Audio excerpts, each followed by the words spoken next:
12장 43절에서 47절까지 말씀입니다.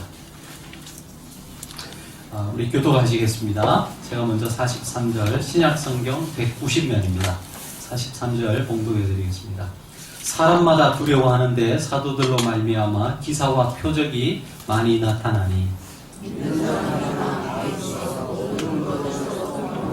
또 재산과 소유를 팔아 각 사람의 필요를 따라 나눠주며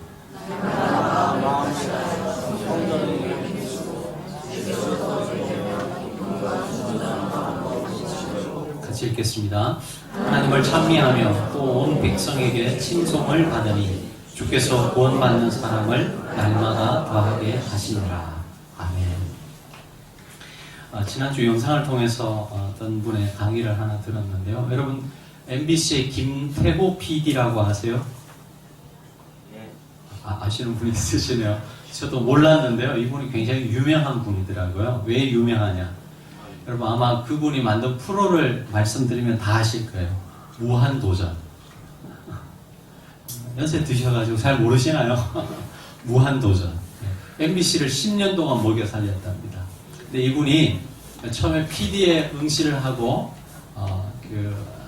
면접을 볼 때였습니다. 이분은 어떻게 다녔냐 하면 머리를 아주 노랗게 물들이고 귀걸이 차고 피어싱하고 이런 분이에요. 근데 MBC에 이제 면접 날을 딱 잡고 면접을 가려고 하니까 어때요? 보통 면접은 정장을 입고 아주 말끔하게 해서 가야 되잖아요. 그래서 처음에는 머리를 다시 검정색으로 물들이고 피어싱 다 빼고 그렇게 가려고 했답니다. 근데 가만히 생각해 보니까 자기가 이 직장에 들어가면 일평생을 있어야 되잖아요. 근데 그 모습은 자기의 모습이 아닌 거예요. 그래서 내가 잠깐 속일 수 있지만 나의 본 모습은 속일 수가 없는 거니까 차라리 처음부터 솔직하게 내 자신을 있는 그대로 보여주자라고 하고 다시 노랗게 물들이고 피어싱하고 귀걸이 하고 그렇게 면접을 갔답니다. 갔는데 어떻게 되었을까요? 합격을 했기 때문에 들어간 거죠. 사람들이 이 예능 프로는 창조력이 있어야 되는데 너무 막 이렇게 무게 잡고 포멀한 그런 사람보다는 이렇게 개성 있고 자기 자신을 보여줄 수 있는 사람이 필요하겠다라고 해서 합격을 시켰답니다. 근데 그분이 만든 프로가 무한도전이었어요. 10년 동안을 먹여 살렸답니다. MBC를. 제가 드리고 싶은 말씀은 그러면 하나님 앞에서 우리를 속일 수 없잖아요. 그리고 이 예배 시간에는 사람은 우리를 속일 수 있어요. 사람은 잠깐 내가 연기를 하면 속아 넘어갑니다. 그러나 하나님은 우리의 중심을 보시는 분이시죠. 그래서 여러분이 있는 모습 그대로, 힘들면 힘든 대로, 슬프면 슬픈 대로 그 마음 그 자체를 하나님 앞에 올려드린다면 이 예배 시간이 우리에게 의미 있는 그런 시간들로 다가올 줄로 믿습니다. 주중에 집사님 한 분으로부터 이런 좀 안타까운 이야기를 들었습니다. 그분 친구가 있었는데 그 친구 딸이 이제 결혼을 했습니다. 근데 결혼한 지 얼마 안 돼가지고 처가로 왔다라는 거예요. 그래서 사연을 들어본 적 자기 남편이 부모님의 그 돈을 받아 쓰는 것을 당연히 여기더라는 거예요. 그 시댁 쪽이 좀 잘 사는 집안이었던 것 같습니다. 근데 이 두 사람은 잡이 있어요. 일을 하면서 수입이 있는데도 불구하고 부모님이 잘 살고 그래서 이렇게 주는 돈을 자연스럽게 받아 쓰더라는 거예요. 그래서 이 와이프 된 그분 딸이 우리 그렇게 하지 말자. 우리 이제 결혼했으니까 독립하자라고 제안을 했음에도 불구하고 남편이 계속해서 그 시어머니가 주는 돈을 받아 쓰더라는 거예요. 돈만 받아 쓰는 것이 아니라 살아보니까 그 시어머니로부터 독립을 못했대요, 이 남편이. 그 문제 때문에 계속 싸우다가 도저히 참을 수 없어가지고 처가로 와버린 거예요. 와가지고 이제 있었는데 조금 있다 보니까 그 남편하고 시어머니가 찾아왔더랍니다. 근데 거기서 이야기하다가 이야기가 잘 되고 조율이 된 게 아니라 그냥 거기에서 그냥 싸워가지고 그 두 사람은 돌아가고 딸은 계속 처가에 남아있고 그게 그냥 그대로 끝이 나버렸대요. 굉장히 안타까운 이야기죠. 그러면서 요즘 청년들은 특별히 잘 사는 집안 청년들은 부모님이 돈 주는 것을 받아 쓰는 것이 되게 일반적이 되었다라는 이야기들을 하시더라고요. 여러분은 어떻게 생각하십니까? 부모님이 잘 살면 좀 돈을 받아 써도 되는 겁니까? 아니면은 결혼했으니까 일단은 독립을 해야 되는 것이 맞습니까? 아리까리 합니까? 여러분 어떻게 해야 될까요? 제가 그 모습을 보면서 우리 삶에 어떤 기준을 세우는 것은 굉장히 중요하다라는 것입니다.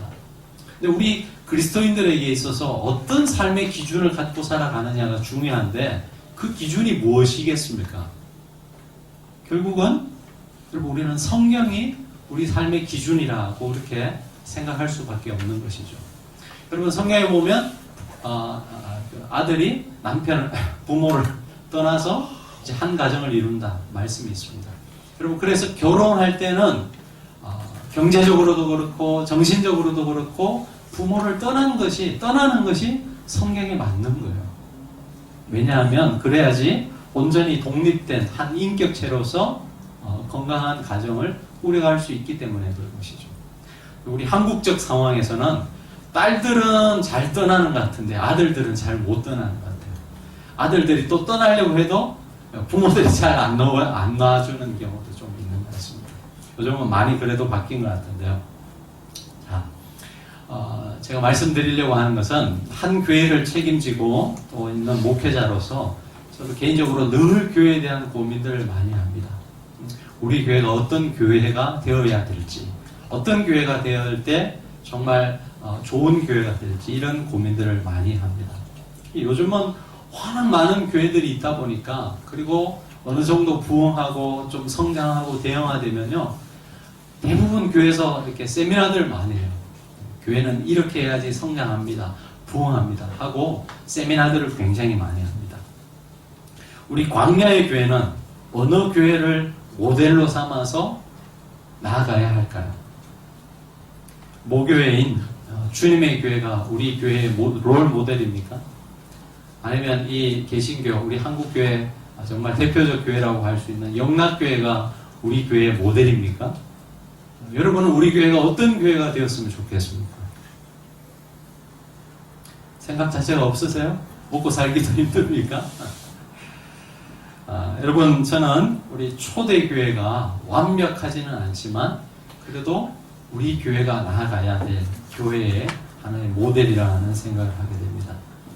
저는 이 사도행전을 묵상해가면서 저뿐만 아니라 여러분 모두가 이런 교회가 되었으면 좋겠다라는 그런 꿈을 갖고 함께 기도하며 나아갔으면 좋겠다고 생각합니다.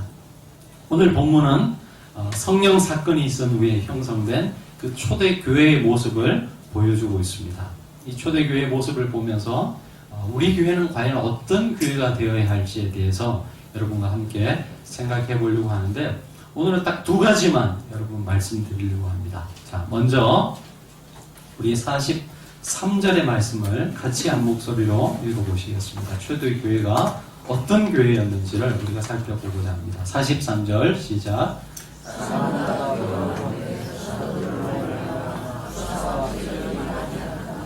여기 보시면 기사와 표적이 많이 일어났다고 했습니다. 기사와 표적이라는 이 단어는요 사도행전에서 굉장히 많이 나옵니다. 2장 43절 우리가 읽은 이 말씀, 4장 30절 그리고 5장 12절 6장 8절 여러분 계속 이제 우리가 사도행전 묵상해 나갈 텐데요 기사와 표적이라는 단어가 많이 나옵니다. 이 초대교회는 이 기사와 표적이 굉장히 많이 일어났다는 것이죠. 그런데 오늘 말씀은 이렇게 시작합니다. 사람마다 두려워하는데. 자, 누가 누구를 두려워한다는 거죠? 누가 누구를 두려워하는 겁니다. 요 지금 말씀은 세상 사람들이 이 초대교회 교인들을 보면서 두려워했다라는 거예요. 원어를 보면 그냥 일반적인 두려움이 아니라 영적인 두려움으로 쪽으로 우리가 해석할 수 있는데요. 자, 근데 이상하지 않습니까, 여러분? 이 당시 초대교회를 형성했던 구성원들은 어떤 사람들이었습니까? 대부분 저 변방, 갈릴리의 정말 어부들, 촌부들이었죠. 그리고 공교육도 없는 시대이었거니와 그런 어떤 교육의 혜택을 전혀 받지 못했던 사람들이었습니다. 지식적으로는 굉장히 어쩌면 무식한 사람들이었고 사회적으로도 변방에 있었던 비주류의 사람들이었습니다. 근데 왜 사람들이 이 사람들을 두려워했습니까? 두려워했던 사람들은 또 어떤 사람들이었습니까? 예루살렘이라는 주도에 살던 사람들이었습니다. 그렇죠? 대부분 종교 지도자들이 많았고 그 사회적으로도 저명한 사람들이 많았습니다. 그러면 과연 누가 누구를 두려워해야 했겠습니까? 이 제자들이 예루살렘 사람들을 두려워해야 되지 않았겠습니까? 그리고 당시에 이 디아스포라 유대인들, 이 예루살렘에 와 있던 디아스포라 유대인들도 두려워했다는 말인데 이들은 누구입니까? 여러분 2000년 전에 디아스포라 유대인들이 지난번에도 말씀드렸지만 몇 주에 걸쳐서 그리고 몇 달에 걸쳐서 자기의 본향을 떠나서 예루살렘까지 올 수 있다라고 한다면 그 경비는 굉장히 많았을 거예요. 그리고 그런 자유의 몸이어야지 또 올 수 있습니다.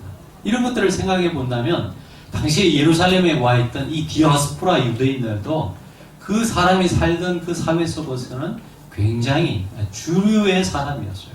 경제적으로도 부한 사람들이었을 것입니다. 근데 이런 사람들이 지금 제자들을 두려워하고 있다는 사실이에요. 거꾸로 된 거 아닙니까? 왜 그 사람들이 이 제자들을 두려워했겠습니까? 오늘 말씀을 보면 기사와 표적이 많이 일어났다고 했어요.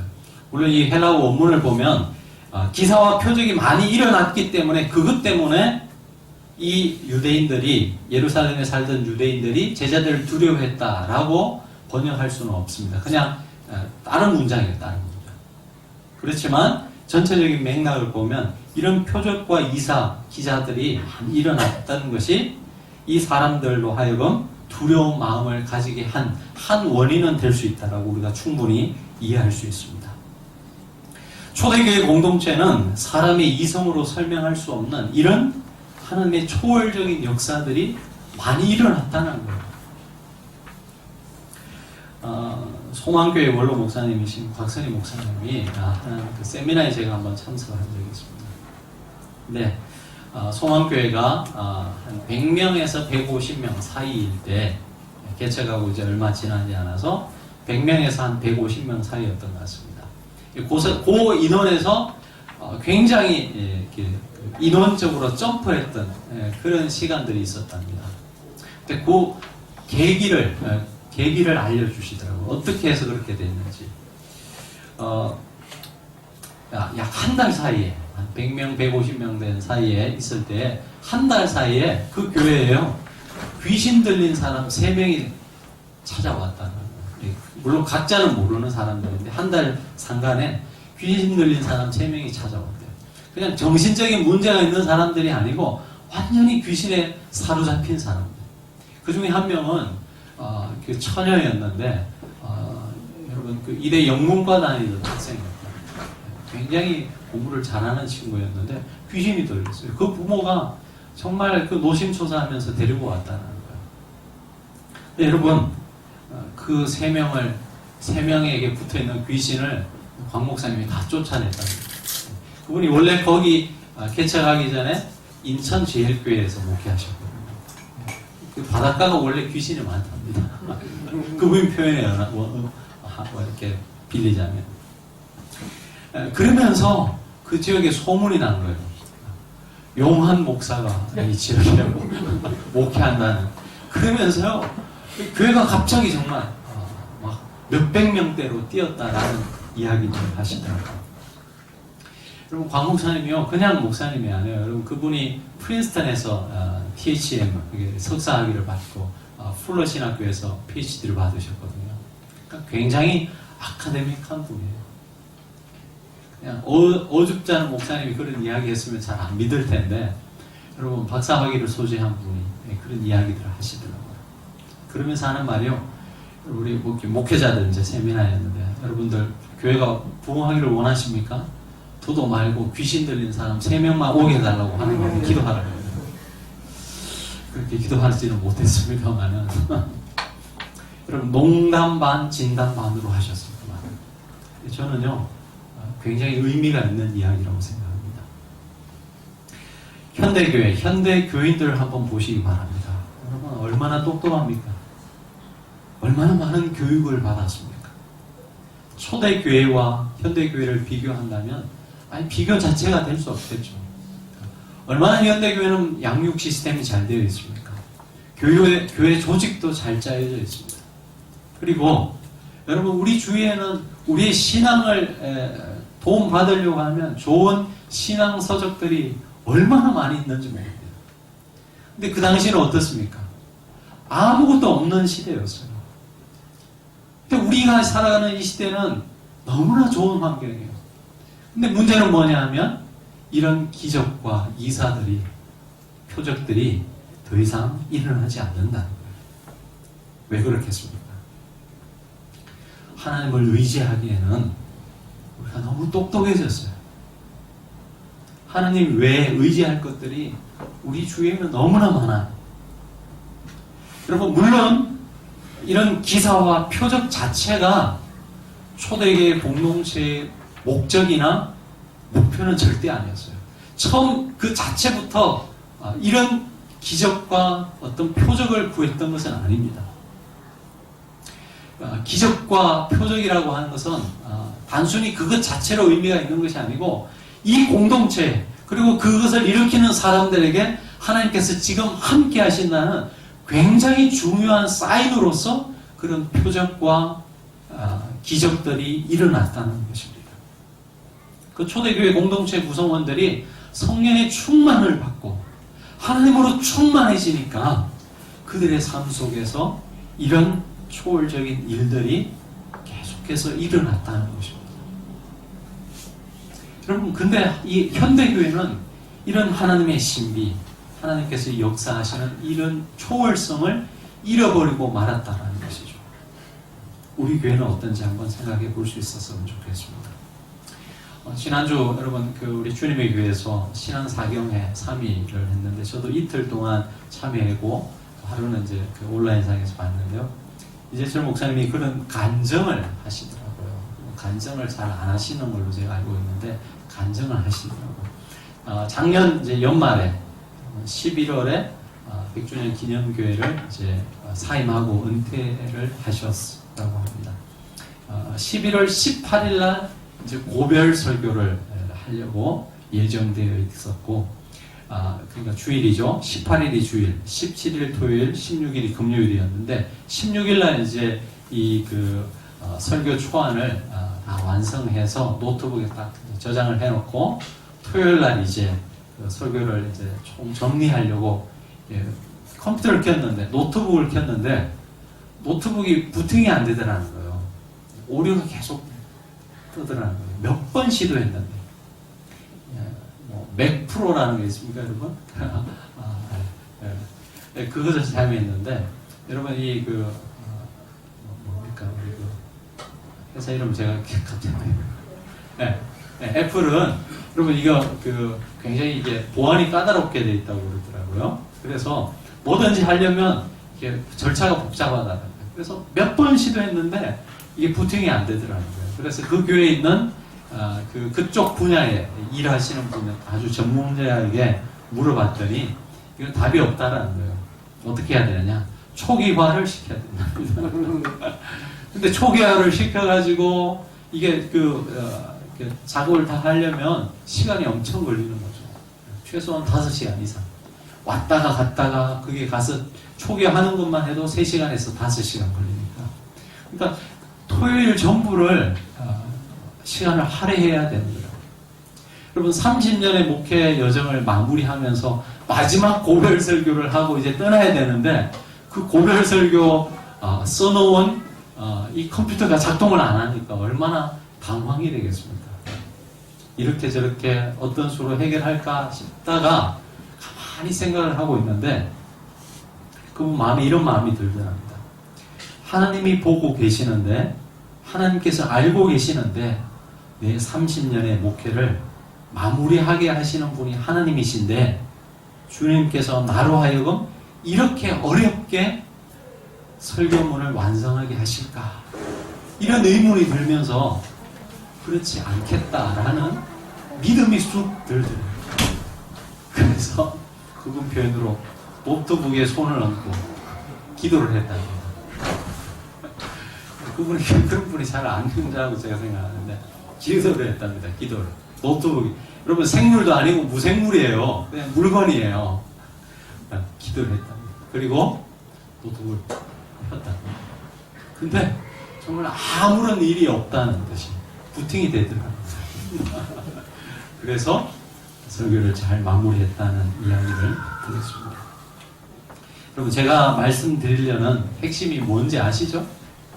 이런 이야기하면 굉장히 조심스러워요. 특별히 한국교회 교인들은 그거에만 그냥 관심이 있어가지고 조심스럽긴 한데 여러분 우리가 진심으로 주님을 사랑하고 그분을 따를 때 그분의 살아계심을 우리의 삶의 현장에서 경험할 수 있다는 거예요.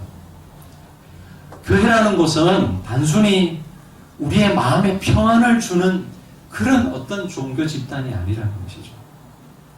교회가 지역사회를 섬기는 사회사업을 굉장히 많이 합니다. 구제도 하고 지역을 섬기지만 그것은 우리가 신앙하는 결과지 그것 자체가 목적은 아닙니다. 우리가 하나님의 은혜를 받고 받아 보니까 이 은혜를 좀 누군가가 나누면 좋겠다고 해서 여러분 그렇게 지역을 섬기는 것이지 처음부터 그것 자체가 우리의 목적은 아니에요. 교회는 단지 인간적 교제를 나누는 사교 모임도 아닙니다. 교회는 여러분 하나님의 임재가 있는 곳입니다. 그 속에서 하나님의 신비가 드러나는 곳 바로 그곳이 교회입니다. 그래서 죄악의 사슬이 끊어지고요. 하나님 안에서 참된 자유와 해방의 기쁨을 맛보는 곳이 바로 교회라는 곳입니다. 우리 교회도 이런 성령의 역사가 있습니까? 하나님께서 함께 하신다는 그런 증거들이 여러분의 삶 속에서 계속 일어나고 있습니까? 여러분 토요일마다 우리 예배를 위해서 여러분 기도해 주시면 감사하겠습니다. 여러분 이 주일 이 예배 시간은 단순히 여러분 우리가 어떤 교양을 쌓기 위해서 오는 것이 아니지 않습니까? 여러분 보이지 않지만 여러분 마음에도 끊임없이 영적인 전쟁이 있을 거예요. 말씀에 집중을 못하게 하고 말씀을 의심하게 하고 저렇게 살아와도 안 되던데 라는 선입관을 가지면서 사단이 계속해서 여러분 마음에 말씀이 들어가지 못하게 할 것입니다. 그러나 여러분 마음에 말씀이 들어가면 하나님의 살아계신 역사들이 저와 여러분의 삶 속에서 계속 일어날 것입니다. 그런 증거들이 여러분 많이 일어날 수 있기를 바랍니다.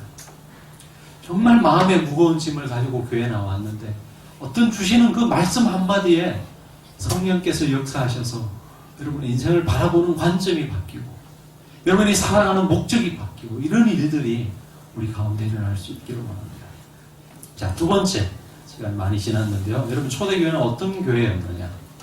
오늘 말씀 44절, 45절을 같이 한번 읽어보시겠습니다. 시작.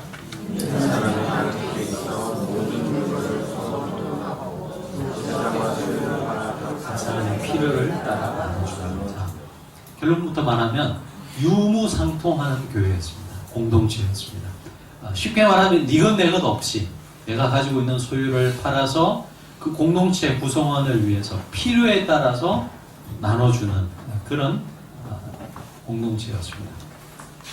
여러분 필요에 따라 나눠줘요. 자본주의는 무엇에 따라 나누죠? 우리가 살아가는 이 이제 자본주의라고 그래요. 자본주의 사회는 무엇에 따라서 분배가 됩니까? 여러분 무엇에 따라서 여러분 폐해가 달라져요? 여러분 능력에 따라서 달라지잖아요. 그렇죠? 능력이 많은 사람은 많이 가지고 가고 능력이 없는 사람은 또 적게 가지는 것인데 오늘 이 초대교회 공동체를 보면 필요에 따라서 내가 많이 가지고 있다고 해서 그 많은 것을 다 혼자 누리는 것이 아니라 그것을 공동체에 드리고 거기에 따라서 또 필요한 사람들이 그것을 나눠 가질 수 있는 그런 공동체였습니다. 여러분, 이 모습에서 공산주의가 생겼죠. 근데 공산주의는 딱 두 가지를 뺐어요. 성령과 하나님을 딱 빼니까 공산주의가 되어버렸습니다. 그렇죠? 그러나 우리 초대교회 공동체는 어떤 인간의 강제력에 의해서 그냥 기계적으로 나누는 것이 아니라 성령에 의해서 자발적으로 나눴던 공동체였습니다.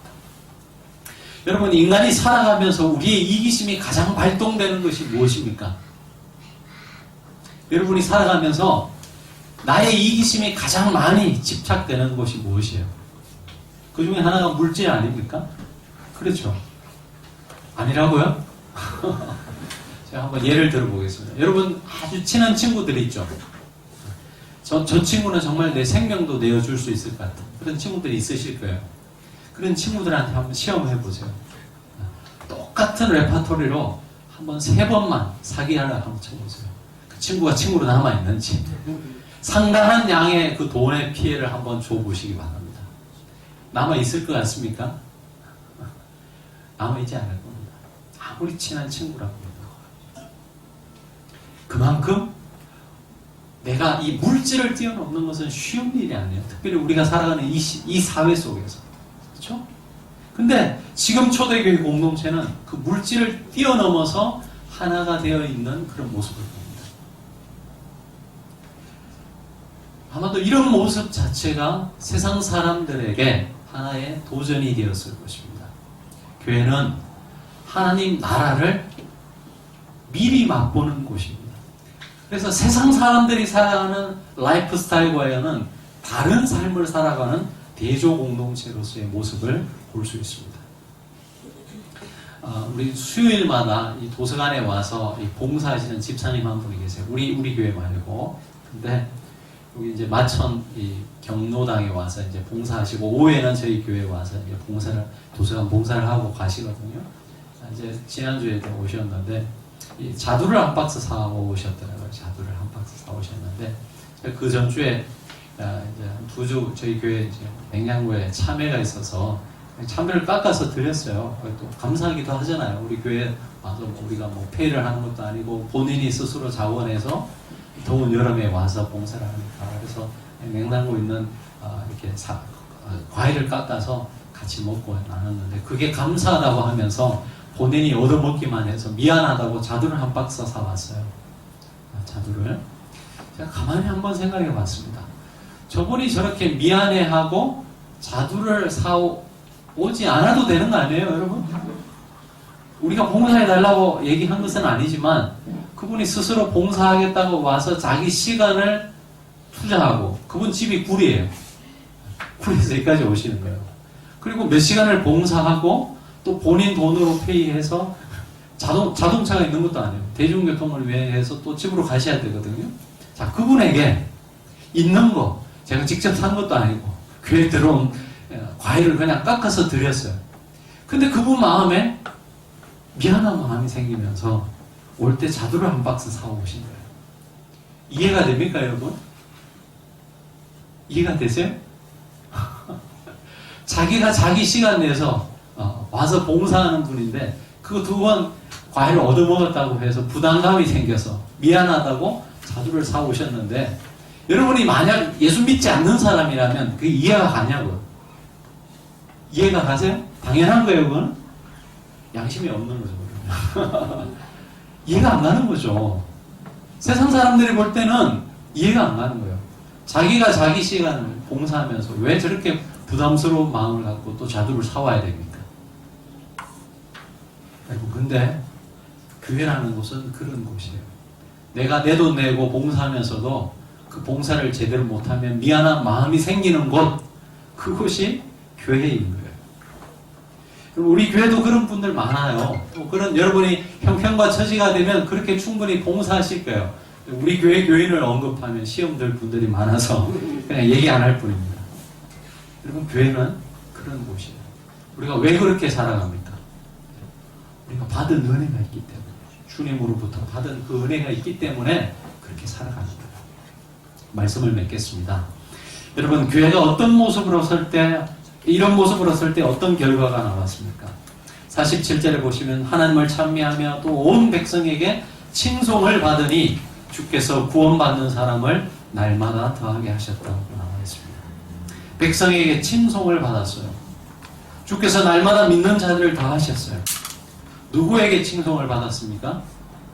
자기들끼리 스스로 칭찬하고 말았어요? 그렇지 않고 세상 사람들이 그 초대교회 교인들을 향해서 칭찬했다는 거예요.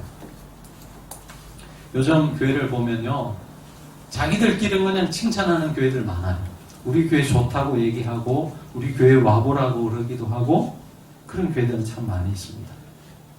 자기들끼리는 잘 모이고 또 자기 교회가 좋다고 하지만 그 지역 사람들은 아무런 관심이 없는 교회들도 많습니다. 아니, 오히려 그 교회 때문에 불편해하는 그런 교회들도 많이 있습니다.